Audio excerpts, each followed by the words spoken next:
Hola, yo soy Sabrina Murillo y esto es Así lo vivo yo.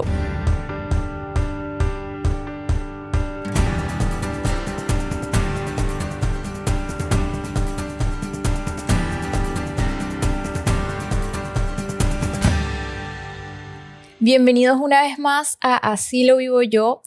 Vengo en este episodio recargado de una historia muy bonita que les voy a estar contando, pero antes quisiera darle las gracias a ustedes por ver estos episodios todas las semanas que sigo trayendo con mucho amor, y gracias por supuesto a Banco General por hacer esto posible, por traer estos episodios recargados de mucho amor, mucho cariño, historias de superación y más que vendrán, ya lo verán.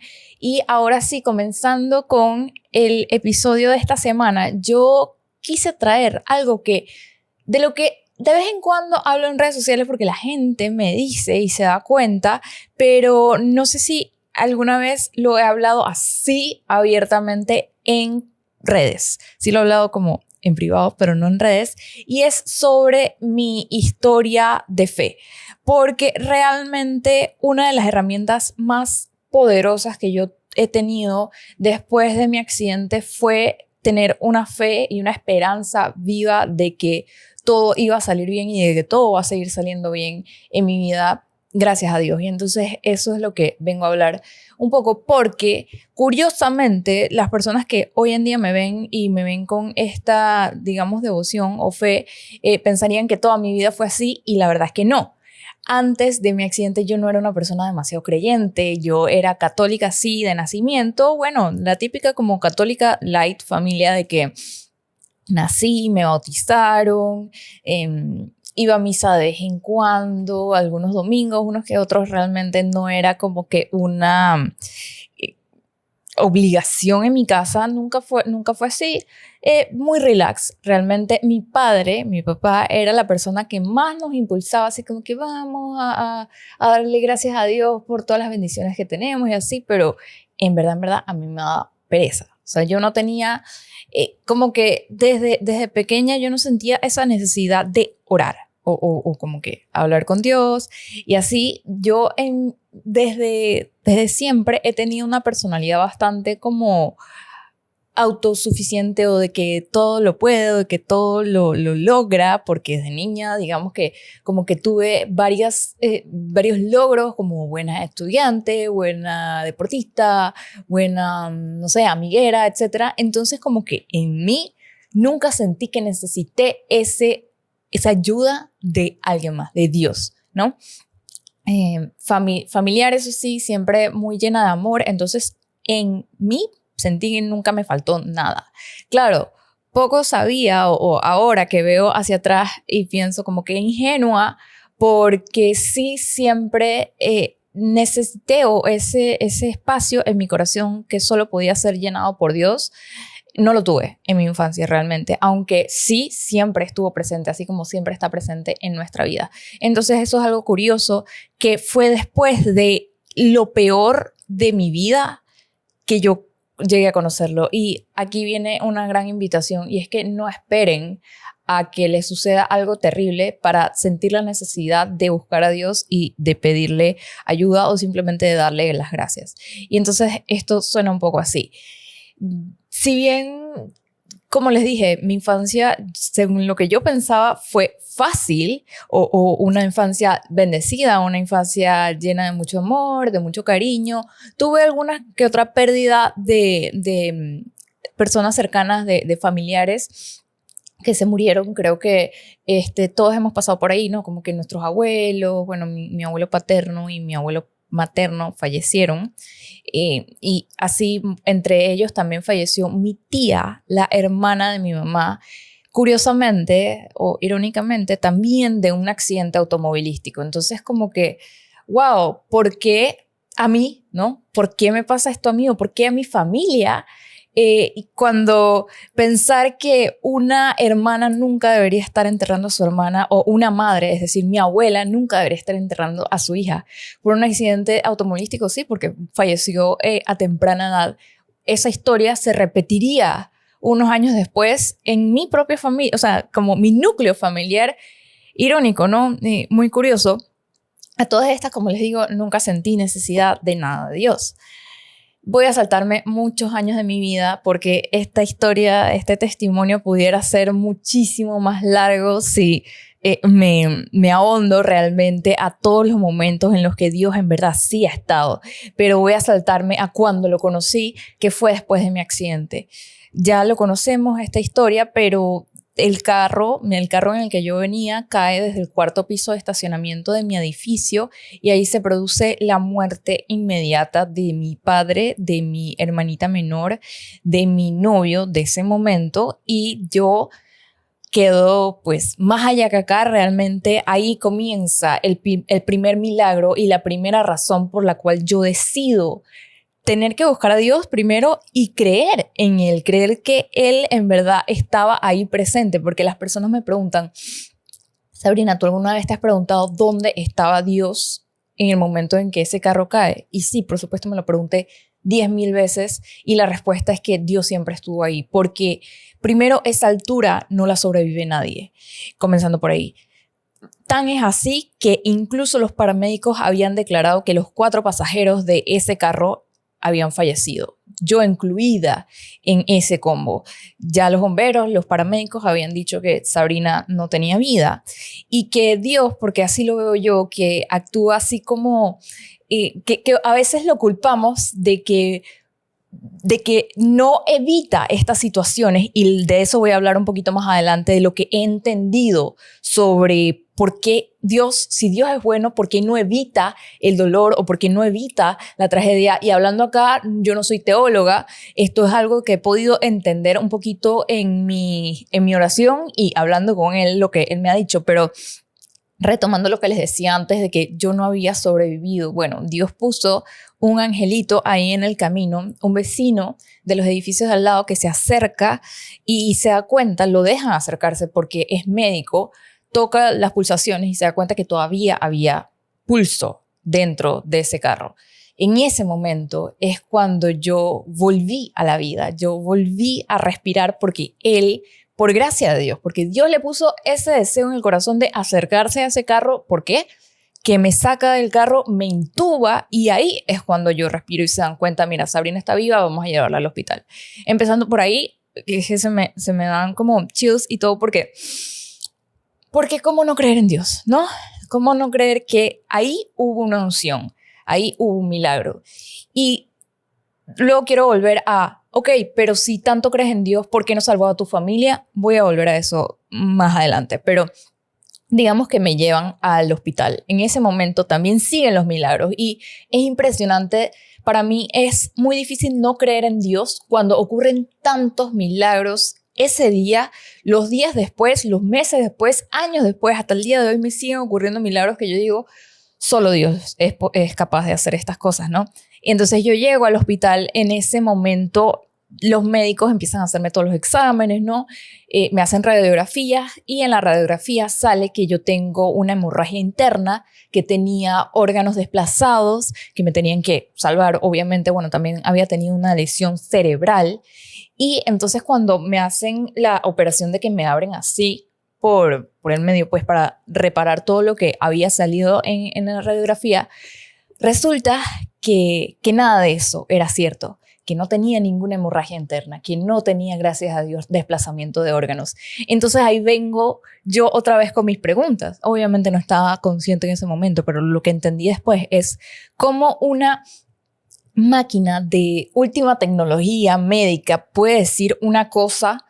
Los médicos, por supuesto, dicen A, pero resulta que en el momento de entrar sale B, y es que existen milagros en la medicina, cosas que no se explican, cosas que ni los médicos pueden explicar y que por eso se lo entregan a Dios y que es la única forma, ¿no? Y que más de una vez, luego de eso fue ese primer día, ¿no? Ese 28 de marzo de 2018. Sin embargo, después siguieron pasando cosas así y cada vez que yo volvía a estar al borde de la muerte y los médicos ya no podían encontrar de qué forma salvarme la vida, perdón, más de una vez le dijeron a mi mamá, vente, trae a tu familia, trae a tus amigos, despídanse de Sabrina porque ya esta es la última noche. Y yo volví a salir, ¿no? Entonces, y curioso porque en esos momentos hay una anécdota que siempre me queda en la cabeza, es que mi doctor de cabecera le decía a mi mamá: María Luisa, trae a tus amigas rezadoras, recen mucho esta noche porque las cosas se ven mal. Y efectivamente venían las amigas rezadoras, mis tías, que yo les digo ahora las tías locas rezadoras, porque en ese momento, por supuesto, ya yo cuando estaba consciente veía un montón de gente rezando a mi alrededor, rosarios, santos y cosas, y yo no entendía nada de lo que estaba pasando, y efectivamente me volví a salvar, ¿no? Y entonces ahí yo entendí, me abrí a la gran misericordia de Dios, de cómo yo toda mi vida lo negué, lo aparté, no lo necesité en mi cabeza, así lo pensaba, y Él aún así me mira con compasión, me perdona, me abraza, me salva, y me salva no una vez, sino que me salva 1000 veces, y me sigue salvando hasta el día de hoy, no solo la vida, sino de meter la pata, ¿no? De hacer cosas, y Él está ahí, yo lo siento, ¿no? Pero entonces, siguiendo a lo que yo hablaba, el que les decía a lo que iba a volver, de por qué Dios no evita el sufrimiento, o por qué Dios no evitó que sucediera ese accidente. Y aquí viene a lo que yo he podido entender. Como les digo, yo no soy teóloga, esto no es algo que he leído en un libro, esto es algo que yo he entendido en mi oración. Y es que, ok, no te asustes, yo sé que la conversación está súper interesante, pero antes de continuar vamos a escuchar este breve anuncio. Historia no es solo lo que está en los libros. No es algo solo de próceres, famosos o genios. Uno no se da cuenta de que está haciendo historia mientras la está escribiendo. Nace como sueños que con el tiempo y mucho esfuerzo se transforma en logros extraordinarios. Hace 70 años comenzamos a escribir nuestra historia contigo. Hoy la celebramos y la seguiremos recorriendo juntos, inspirados siempre en el bien y en nuestro amor por Panamá. Lo mejor de nuestra historia es la tuya.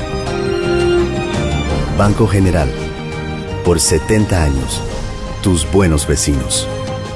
Dios es un Dios bueno, sí, que Él está, y un Dios de amor, que Él está, por supuesto, pendiente de todo lo que pasa, no puede estar pendiente del 100% de lo que pasa en el mundo, porque claramente no tiene sí tiene el control de todo, es omnipotente, omnipresente y todo esto, pero hay muchas cosas pasando al mismo tiempo, ¿no? Pero también Dios, al ser un Dios bueno, nos da el libre albedrío, que es nuestra capacidad de elegir lo que al final nosotros querramos, ¿no?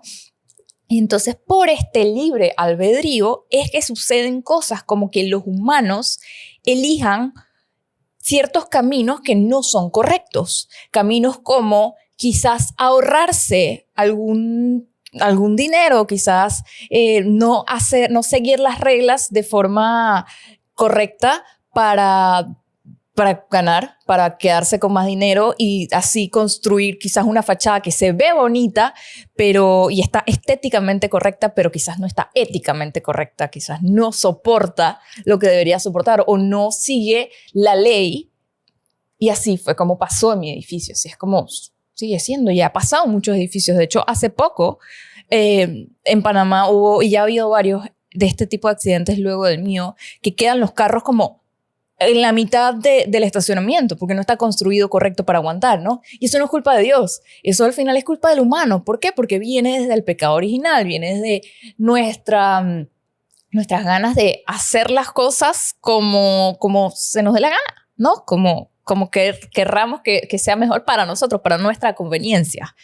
Errores humanos pueden ser como quizás, cosa que no pasó, voy a abrir un paréntesis, esto no pasó, pero cuando las personas manejan borrachas, cuando hay algún fallo en el equipo del carro, cuando hay una falla de salud de la persona y le da algo, le da un yello y se desmaya. Nada de esto pasó, ojo, estoy abriendo paréntesis, pero ese tipo de errores humanos no se controlan, son 100% están en nuestras manos. Y eso fue lo que pasó en mi carro, no que Dios quiso mandarme una tragedia para que yo aprendiera o para fortalecer mi carácter. Sin embargo, y a lo que sí le atribuyo, o le doy gracias a Dios, es a todo lo que ha pasado después, en todo donde Él sí puso esa mano y me ayudó a salir adelante. Como les decía, digamos que ya pasó lo fuerte, lo trágico,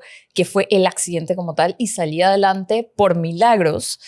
Y luego yo empiezo entonces a entender que no estoy aquí de gratis, que estoy aquí y es una bendición y tengo que aprovecharla, y que si estoy viva es para dar testimonio de que estoy viva por Él y gracias a Él. Y entonces ahí comienza como mi sed de seguir conociéndolo. Entonces empiezo que sí, a leer, empiezo a escuchar podcasts, a agarrarle un poquito de cariño al rosario, que también me da mucha pereza. Y así fue como decidí que quería confirmarme. No me había confirmado. O sea, tan católica light era que antes de mi accidente no había hecho la confirmación. La confirmación usualmente se hace a los 16, 17 años. Yo la hice a mis 21, 22, luego de mi accidente. Post haberlo conocido, porque me di cuenta, hey, este gran señor existe y tengo que ahora confirmar que yo creo que sí existe.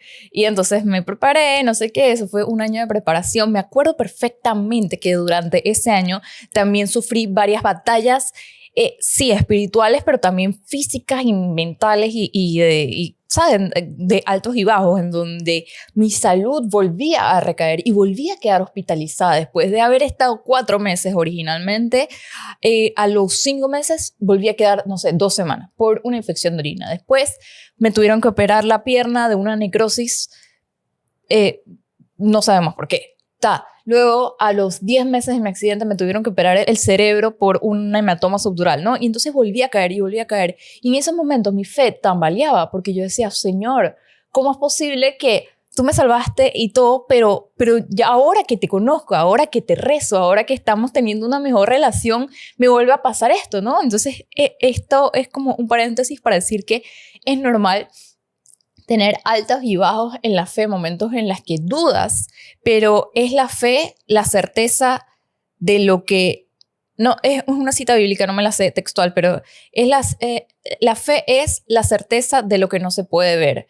Es creer sin ver que yo voy a estar bien. Es creer, es tener esa esperanza, esa fortaleza. Y voy a regresar al momento más duro, cuando mi mamá lo único que tenía era fe. Y como les digo, nosotros nunca fuimos unas personas rezadoras o de fe o espirituales. Y en ese momento era lo único a lo que se podía aferrar.